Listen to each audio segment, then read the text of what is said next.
Story time Hindi कहानी में आप सभी का स्वागत है। आज हम कहानियों के संग्रह से चतुर सास और चतुर दामाद की कहानी सुनेंगे। आशा है कि ये कहानी आपको पसंद आएगी। एक गांव में एक किसान रहता था। एक दिन उसने सोचा कि खेत की बुआई और जुताई का काम तो पूरा हो गया है, चलो ससुराल घूमकर आया जाए। किसान जब ससुराल पहुंचा तो सास ससुर साले साली सभी बड़े खुश हुए। सास ने भी दामाद की अच्छी खातिरदारी की और दाल सब्जी में भी खूब सारा घी डाल कर दिया। भोजन करके दामाद को खूब आनंद आया।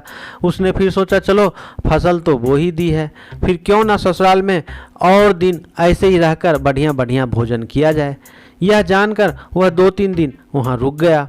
2-3 दिन बीत गए और दामाद घर से जाने का नाम ही नहीं ले रहा था। तो सास ने सोचा ऐसे तो दामाद जी सारा घी चट कर जाएंगे और बाकी बच्चों के लिए तो कुछ बचेगा ही नहीं। उन दिनों तेज सर्दी के कारण घी हंडिया में जम रहा था, इसलिए उसे बिल्ली से बचाने के लिए वह उसे रस्सी से बांधकर छत पर लटका कर रखती थी। अब उसे एक युक्ति सूझी। जब भी दामाद खाने पर बैठता, सास उस हंडिया को उसके थाली के ऊपर उल्टा कर देती और हटा लेती।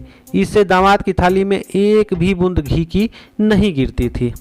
अब दामाद बहुत परेशान, पर वह भी था बहुत चतुर और वह सारी चालाकियां सास की समझ रही थी। अगले दिन जब उसकी सास खेत में जानवरों के लिए चारा लेने गई तो दामाद ने उस घी की हंडिया को चूल्हे पर रखकर गर्म कर दिया और चुपचाप उस हंडिया को वैसे ही ऊपर से रस्सी के ऊपर टांग दिया।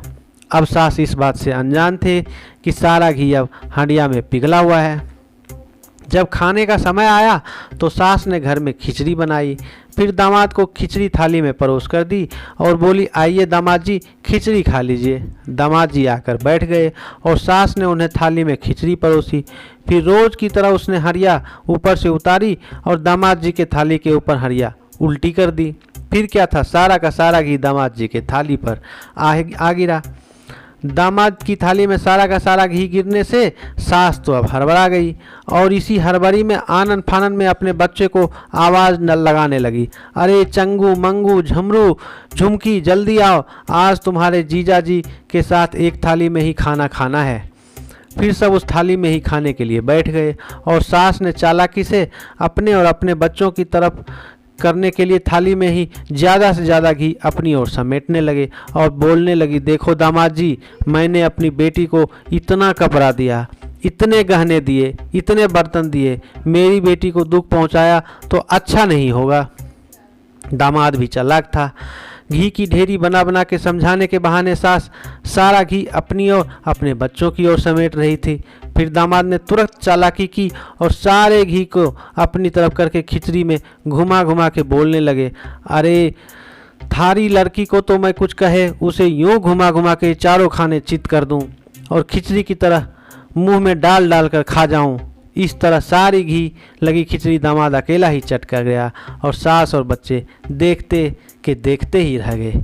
यह कहानी आपको कैसी लगी हमें कमेंट्स में बताएं और चैनल को सब्सक्राइब करें। धन्यवाद।